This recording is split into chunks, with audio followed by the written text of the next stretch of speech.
Et bonjour à tous, bienvenue sur la chaîne de l'Hexamone Crypto. Nous sommes le samedi 23 septembre 2023, il est 10 h à l'heure à laquelle je fais cette vidéo. On va faire un point bien sûr sur la situation du Bitcoin et on va regarder quelques cryptos qui ont des configurations en plus de ça très intéressantes. On va regarder tout ça en détail dans cette vidéo. On commence bien sûr avec cette cryptomap avec un Bitcoin qui est en léger recul à moins 0,4%. On a quand même des performances du côté du PLS, plus 21%, Wimix, plus 18,5%, Theta RLB, et aussi on a le Link, Chainlink qui se réveille, ça fait plaisir. Celui-là, je vous en avais déjà parlé il y a quelques jours pour vous dire qu'effectivement il fallait le suivre de très très près. Allez, on démarre dans l'analyse technique. On va commencer tout d'abord avec la crypto STPT qui nous fait un très joli plus 47,86%. Et cette crypto-là, je l'avais donnée justement hier matin aux alentours de 9h30 dans mon channel des alertes justement. Dans ce fameux channel, je vous donne des alertes et des analyses techniques toute la journée concernant le Bitcoin, mais aussi je vous informe sur certaines crypto-monnaies qui peuvent être très intéressantes à suivre. Et hier, c'était le cas du STPT, donc toutes les personnes qui sont dans ce channel ont pu obtenir un gros profit d'environ 47%. Donc ça, c'est quand même assez incroyable. Il y a environ une dizaine de jours, on avait pris des profits incroyables aussi sur le TRB avec un plus 210%. Enfin, ça aussi, c'était quelque chose d'assez colossal. Donc voilà, si vous êtes intéressé, vous avez le lien en description de vidéo. Alors, on démarre avec... Ah non, pas sur le Bitcoin. On va d'abord regarder une actualité très intéressante. Au niveau de l'actu, on voit que les parents de l'ancien patron de FTX, donc le fameux Sam Bankman-Fried, sont aussi accusés d'avoir détourné des millions de dollars. Et oui, apparemment, les parents aussi seraient dans le coup. Alors, je ne sais pas si c'est acté, si c'est vraiment validé, si c'est jugé. Mais en tout cas, a priori, les parents seraient vraiment dans le coup. Et ce serait peut-être même les piliers dans le groupe, en fait. Il faut savoir que les parents étaient quand même dans le domaine un peu du conseil. Ils étaient un peu... ils travaillaient un petit peu dans le domaine des lois. Et du coup, en fait, ils avaient essayé de faire en sorte de, peut-être, de magouiller un petit peu aussi à leur niveau. Et il faut savoir aussi que, en fait, le père, donc le Alan Joseph Bankman, il a fait pression sur son fils afin de rehausser son salaire. Il faut savoir que déjà, il avait un salaire d'environ 200 000 dollars annuels. Donc je pense qu'on est déjà pas mal à ce salaire-là. Mais il avait demandé justement à son fils de recevoir 1 million de dollars par an en salaire. C'est quand même assez fort. Et en fait, du coup, les parents de Sam Bankman-Fried, ils ont déployé leur décennie d'expérience en tant que professeurs de droit légitime, non pas pour aider le groupe, mais plutôt pour le piller afin de s'enrichir eux-mêmes. C'est ça qui est assez intéressant. Et du coup, ouais, c'est quand même un beau bordel, hein, tout ce qui s'est passé sur FTX. Alors, dites-moi en commentaire si vous aviez de l'argent sur FTX, si vous avez perdu gros sur FTX, parce que c'est vrai que c'était pas forcément la plateforme la plus utilisée, mais quand même, il y avait quand même pas mal d'utilisateurs dessus. Donc j'espère que vous n'avez pas trop perdu d'argent dessus. Moi, personnellement, FTX, je crois que j'avais un compte, mais j'ai jamais mis le moindre centime dessus, et je me dis avec du recul, heureusement. Mais je sais qu'il y en a, je pense, qui ont pu perdre pas mal d'argent avec ce qui s'est passé. Donc, ouais, dites-moi en commentaire si vous étiez dedans, si vous avez perdu beaucoup d'argent, c'est intéressant quand même. Bref. Et du coup, une autre news, mais ça, c'est à prendre vraiment avec des pincettes, c'est que, a priori, donc là, vous le savez, en Europe, il y a pas mal de réglementations au niveau de la crypto-monnaie qui est en train d'être mise en place et qui va continuer d'être mise en place dans les prochaines années, avec justement la fameuse réglementation MiCA. Et du coup, en fait, il va y avoir toute une question sur les stablecoins, parce qu'en fait, du coup, là, il va y avoir justement des réglementations concernant les stablecoins, et du coup, a priori, si les stablecoins ne respecteraient pas ces réglementations, c'est possible qu'on n'aurait plus le droit de les utiliser. Vu qu'ils ne respecteraient pas la réglementation, par définition, ils pourraient être délistés parce qu'ils ne le respectent pas, justement. Donc pour l'instant, ça à prendre avec des pincettes. On ne sait pas encore si vraiment c'est très très clair toute cette histoire. Mais c'est vrai que moi, ce que je pense, c'est que la réglementation MiCA, c'est bien. C'est pourquoi pas une bonne idée de vouloir réglementer un petit peu ce qui se passe sur le secteur crypto. C'est vrai qu'il y a eu quand même certaines dérives et des choses qui sont pas très très claires. Donc c'est bien de vouloir réglementer.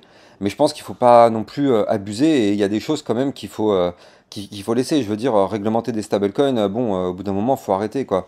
Donc voilà, c'est bien de vouloir réglementer, mais pas trop non plus, parce que bon, il faut quand même laisser une certaine liberté, sinon au final, personne va utiliser. De toute façon, je pense que c'est leur but, hein. Leur but, c'est que le moins de personnes utilisent la crypto-monnaie et le domaine de la blockchain. Comme ça, eux, du coup, ça permet au système bancaire traditionnel de survivre. face à cette concurrence. Donc je pense que c'est leur but ultime. Dites-moi en commentaire ce que vous en pensez, mais ouais. Le partenaire de cette vidéo, c'est Akaté.io, qui est une application bancaire spécialisée dans l'épargne et l'investissement en crypto. En tant qu'entreprise française enregistrée auprès de l'AMF et basée à Sophia Antipolis dans le sud de la France, Akaté.io se conforme scrupuleusement aux normes de sécurité les plus rigoureuses, garantissant ainsi la sécurité absolue de vos paiements et de vos données. Que propose Akaté.io ? Déjà, vous allez avoir une inscription qui dure à peine 5 minutes et suite à cette inscription, vous allez avoir directement un IBAN que vous pourrez utiliser. Vous allez aussi avoir une carte Akaté.io sur laquelle vous allez pouvoir dépenser votre argent sans frais dans n'importe quel magasin. Akaté.io vous permettra bien sûr d'acheter et de revendre vos crypto-monnaies, mais aussi bien sûr, vous allez avoir un livret de cloud mining pour faire prospérer et optimiser la croissance de votre épargne en investissement dans le minage du Bitcoin, pour pouvoir profiter d'un rendement annuel potentiellement jusqu'à 16,95% avec des profits crédités quotidiennement. Vous allez aussi avoir un livret DeFi pour optimiser votre épargne grâce à la finance décentralisée. Vous allez pouvoir profiter de l'intérêt composé et obtenir un rendement de 6,05% par an sur votre épargne sans limite de dépôt ni aucun minimum requis. Vous allez avoir aussi une gestion intelligente, c'est-à-dire que vous allez pouvoir confier l'ensemble du processus d'investissement à leurs algorithmes avancés pour laisser leur intelligence artificielle automatiser l'achat et la vente de vos crypto-monnaies pour maximiser les rendements et minimiser les pertes. Et bien sûr, vous allez pouvoir préserver votre capital parce qu'en fait, en cas de crash, vous allez pouvoir activer le système de préservation du capital. Les algorithmes intelligents d'Akaté.io alloueront automatiquement votre capital en USDT pour limiter votre exposition au risque. Pour finir, le service de Akaté.io, le service client, est assez incroyable car si vous avez une question, vous allez avoir une réponse en moins de 2 heures en moyenne. Donc avec Akaté.io, vous allez enfin pouvoir avoir une liberté financière. Vous allez trouver le lien de Akaté.io en description de cette vidéo. Allez, on démarre cette analyse technique. Donc au niveau de l'analyse technique, qu'est-ce qu'on voit? Eh bien, on démarre avec cette vue jour. On voit que là, pour l'instant, on est toujours au-dessus du support du haut du range qui se trouve ici, au 26 422. Bien sûr, je rappelle que tout ce que je vais vous dire dans cette vidéo ne sont en aucun cas à prendre pour des conseils financiers. Donc, tant qu'on est au-dessus de ce niveau de support, tout va bien. Tout va bien, c'est un support, on est au-dessus. Donc pour l'instant, on se porte bien. Maintenant, si on break ce support, il faudra commencer à se méfier, parce que vous le savez, je vous l'ai déjà dit à plusieurs reprises, la réintégration du range par le haut entraînerait malheureusement une chute pour aller chercher le bas du range, qui se trouve quant à lui au 25 795 $, en passant par un support intermédiaire des 26 117. Maintenant, pour l'instant, on est au-dessus. Donc la question ne se pose pas aujourd'hui. Tant que nous sommes au-dessus du haut du range, pour l'instant, entre guillemets, nous sommes tranquilles. Nous sommes tranquilles, tout se passe bien. On voit qu'au niveau des bandes de Bollinger, on latéralise. Il n'y a plus aucun volume. Déjà, ça fait déjà plusieurs mois que les volumes sont très faibles. Bon, là, on est le week-end, donc c'est encore pire. Les volumes sont encore plus faibles. Maintenant, donc, on latéralise. Et en fait, en réalité, ce qu'on pourrait y voir aussi au niveau du Bitcoin, c'est qu'en vue jour, eh ben, on peut y apercevoir quand même deux patterns. Déjà, on peut y voir ici une sorte de premier bottom, deuxième bottom. On peut aussi y voir une tasse séance. Ici, regardez ça. On a une tasse et ici, on a une anse.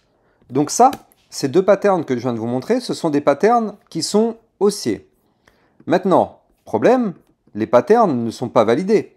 Là, pour l'instant, vous le voyez, on n'a pas du tout, mais alors pas du tout validé ces patterns. Peut-être qu'on le fera, et de toute façon, sur ma chaîne YouTube, vous serez informé si on le fait. Mais en tout cas, pour le moment, ces patterns ne sont pas du tout validés. Pour que ces patterns se valident, déjà, on n'a pas le choix. Il va nous falloir clôturer au-dessus de la résistance. La résistance qui se trouve au 27 430 et qui nous a déjà rejeté avec justement une grosse force de rejet ici. Donc pour l'instant, c'est pas la peine d'imaginer quoi que ce soit, on est bloqué. Maintenant, c'est vrai qu'avec ces patterns, ça pourrait donner de la force pour justement breaker le niveau de résistance. C'est une possibilité, mais pour l'instant, nous n'y sommes pas encore. Mais en tout cas, voilà, comme je vous l'ai déjà dit, pour moi, le niveau clé à surveiller, c'est ça, 27 430. Tant qu'on ne fait pas une clôture jour, et même si possible une clôture semaine au-dessus de ce niveau-là, c'est pas la peine d'envisager quoi que ce soit. Hein. C'est pas la peine de se dire ouais c'est bon, to the moon, to the moon. Bah non, quel to the moon? On est sous une résistance qui nous a rejeté déjà de façon assez spectaculaire. Comment on peut dire to the moon? Non, il n'y a pas de to the moon là, au contraire. Tant qu'on est sous cette résistance, malheureusement on est bloqué et on n'ira jamais plus haut tant qu'on ne la break pas. Donc bon, restons quand même terre à terre. Tant qu'on ne break pas cette résistance, on est bloqué. Mais là, on voit qu'on commence à apercevoir ce type de pattern qui pourrait justement nous aider à breaker cette résistance qui pour l'instant est trop forte. Allez, on va se mettre justement en vue 4 heures pour essayer de voir qu'est-ce qui pourrait se passer dans les prochaines heures. Donc là, justement, au niveau du Bitcoin, on voit que, bien sûr, hein, on latéralise. Suite à cette cassure de ligne de tendance haussière, on a démarré un mouvement baissier. Donc là, premier mouvement baissier ici, puis on est en train actuellement de consolider. Alors attention, je rappelle que quand on est dans une phase baissière, et pour l'instant c'est le cas, on le voit parfaitement ici en formant des points hauts qui sont de plus en plus bas, et des points bas qui sont de plus en plus bas. Donc là, nous sommes bel et bien dans une phase baissière. Maintenant, le problème d'une phase baissière, c'est que, en général, les ranges, comme ce qu'on a actuellement, ont tendance à breaker par le bas. Alors, ce sont des statistiques, ce sont des probabilités, ça ne veut pas dire que notre range actuel va aussi breaker par le bas, mais en termes de probabilité, disons que les probabilités sont plus élevées de breaker par le bas que par le haut, du fait que nous sommes dans une tendance baissière et que la tendance est notre ami, on doit suivre la tendance. La tendance est baissière, les probabilités sont augmentées pour qu'on casse à la baisse. Maintenant, il y a quand même des choses intéressantes à suivre, parce que regardez ça. Là, on a quand même ici bien rebondi sur un bas du range aux 26 500 $. Ça tient, pour l'instant ça tient parfaitement. Si jamais ce niveau il lâche, qu'est-ce qui va se passer? On ira chercher ici le bas de la box, de la support box. Donc là ici vous le voyez, hein, support aux 26 384 $. Et si on perd ce niveau-là, bien sûr, hein, on reviendra tester ici les 26 246 $, ça fait un bout de temps que je vous l'ai dit, ça c'est notre zone de support qui nous attend si on casse tous les niveaux clés. Voilà. Maintenant, il faut quand même essayer de voir le scénario bull dans cette histoire, parce que certes, là pour l'instant on a un scénario bear qui a privilégié, du fait qu'on est dans une tendance bear, mais on peut quand même aussi voir que là on rebondit parfaitement actuellement sur la moyenne mobile sans période. Vous le voyez, ce trait jaune fluo qui est là, c'est la moyenne mobile sans période à 26 531 $. On a rebondi parfaitement déjà dessus, depuis ici, hein, regardez ça, depuis ici le 21 septembre 2023, on est au-dessus, donc ça fait déjà 2 jours, on est au-dessus et ça tient. Donc on peut pour l'instant imaginer que tant que ça tient, c'est une zone de support, donc ça nous permet d'aller chercher la résistance du haut du premier range à 26 627. Puis si on break ce range par le haut, ça nous permettrait d'aller chercher le haut de la boîte qui est ici à 26 750 $. Et là, vous l'avez compris, l'avantage c'est qu'on a un ruban de moyenne mobile qui est juste ici, compressé, assez fin. Donc si on arrive à s'extirper par le haut, ça voudra dire qu'on break le petit ruban de moyenne mobile qui est ici. Et justement, ça nous permettrait d'aller chercher, pourquoi pas, des points plus hauts. Donc ça, au niveau du scénario bull, c'est vrai qu'il ne faut pas non plus le négliger. On a une tendance baissière qui est là, ça on le voit, il n'y a pas de souci, elle est là, elle est validée. Mais si on break certains niveaux clés, du coup on peut inverser la vapeur et la tendance bear peut se transformer effectivement en une reprise de hausse. Donc on va suivre ça de près. En plus de ça, on peut y apercevoir une sorte de double bottom. Premier bottom ici, deuxième bottom ici. Il faudrait qu'on arrive à breaker de façon validée, confirmée, pullback compris en vue 4 heures les 26 671 pour effectivement valider tout ça et breaker par le haut effectivement le range et la box, ainsi que le ruban de moyenne mobile. Donc pour l'instant, ce n'est pas le cas. Pour l'instant, ce n'est pas fait. Mais ça pourrait très bien arriver durant le week-end ou d'ici la semaine prochaine. On va suivre ça de très très près. Allez, on va démarrer maintenant sur des cryptos du top 100. Donc on démarre avec le Litecoin, le LTC. Donc le LTC, on voit qu'il est intéressant. Je vais vous expliquer pourquoi. Parce que regardez ça, là je suis en vue 4 heures. Donc pour l'instant, bien sûr, on est dans une configuration baissière. Un peu à l'image du Bitcoin, de toute façon, vous le savez, tout suit le Bitcoin. Donc du coup, vu que le Bitcoin est en train de latéraliser, là on va retrouver pas mal de crypto-monnaies en train de latéraliser à leur tour. Donc nous, ce qu'on voit, c'est que le LTC, là, il est plutôt vers le haut du range qui se trouve quant à lui ici au 65,02. Mais surtout, on y voit ici un double bottom. Premier bottom, deuxième bottom.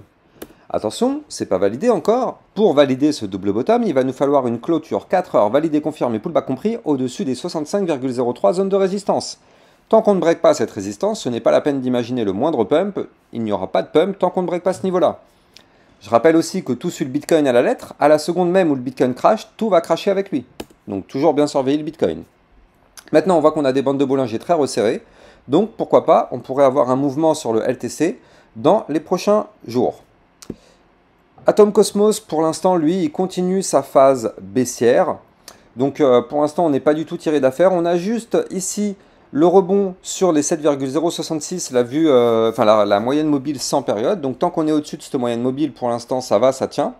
Mais pour l'instant, en vue 4 heures, à l'image du Bitcoin, on est dans une configuration baissière. Mais par contre, à vue long terme, j'avais fait une vidéo il y a 2 jours pour vous expliquer que le Atom Cosmos en long terme pouvait être intéressant.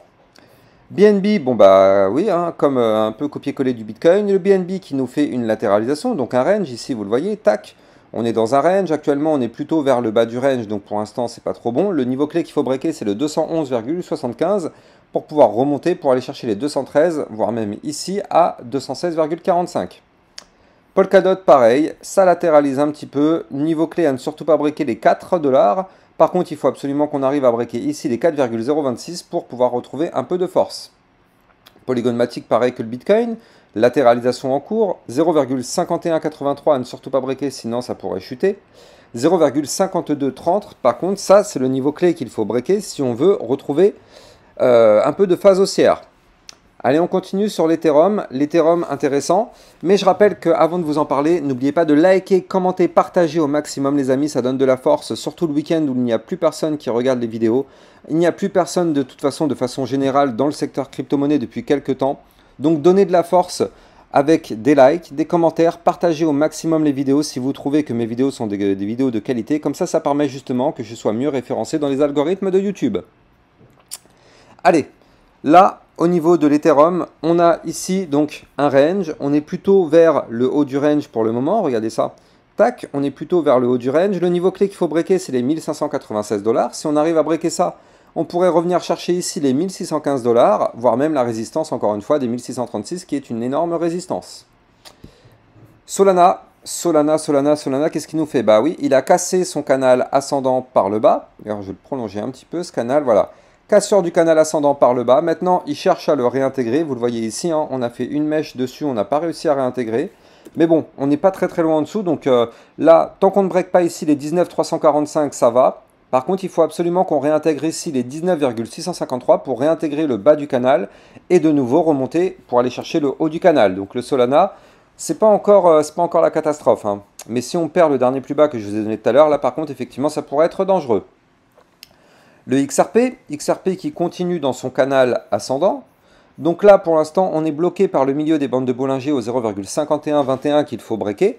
Si on break ce niveau-là, bah oui, on pourra aller chercher ici les 0,5145 et former ici un premier bottom, deuxième bottom, figure chartiste de retournement haussière, pour aller chercher, pourquoi pas, le niveau de résistance qui se trouve quant à lui ici au 0,5274. Chainlink qui retourne chercher son haut du canal. Pour l'instant, il n'arrive pas à le breaker, son haut du canal, donc c'est dommage. Je rappelle que dans les descriptions de mes vidéos, vous allez trouver mon lien Twitter officiel pour recevoir mes actualités, pour recevoir aussi pas mal d'informations. Donc justement, n'hésitez pas à venir me suivre sur mon Twitter officiel. Et en description de mes vidéos, vous allez justement trouver tous mes liens officiels pour me suivre sur les réseaux sociaux. Allez, retournons dans l'analyse technique. Donc, le link, lui, il faut absolument qu'on break ici le haut du canal à 7,122. Tant qu'on ne break pas ce niveau-là, on est bloqué. Attention, on aura quand même une résistance juste au-dessus au 7,217. Par contre, si on n'arrive pas à breaker le canal par le haut, malheureusement, on se fera rejeter pour aller chercher le bas du canal. On jette un coup d'œil sur le Shiba. C'est pas dégueulasse hein, ce qui nous fait le Shiba. Il nous forme une sorte de tasse séance. Ici, vous le voyez, on a une tasse avec une anse comme ceci. Donc le Shiba, ça peut être intéressant pour aujourd'hui. Hein. Mais dans tous les cas, il faut absolument qu'on break de façon validée, confirmée, pullback compris, les 0,007337. Si vous voulez trader un petit peu tout ça, n'oubliez pas qu'en description de mes vidéos, vous allez trouver mon lien de parrainage Binance qui vous permet justement d'obtenir un bonus d'inscription. Et en plus de ça, des frais sur des remises sur vos frais de trading qui sont fortement allégés. Donc n'hésitez pas, vous avez le lien en description de vidéo. Donc là, le Shiba, ça peut être intéressant parce que cette tasse séance nous permettrait de remonter. Tac, c'est une tasse séance quand même à plus 1,26%, donc c'est pas dégueulasse. Ça nous permettrait de remonter pour aller chercher ici la moyenne mobile sans période qui se trouve quant à elle ici au 0,007432. Et surtout, si on continue de monter, on peut aller chercher le haut du range qui se trouve au 0,007495 qu'il faut absolument breaker. Voilà, j'espère que vous avez kiffé cette vidéo. N'oubliez pas, si vous souhaitez recevoir des alertes en temps réel et des analyses techniques concernant le Bitcoin, vous avez le channel des alertes en description de mes vidéos. Quant à moi, j'ai plus qu'à vous souhaiter un excellent samedi. Je vous dis à plus tard pour une prochaine vidéo. Ciao, ciao.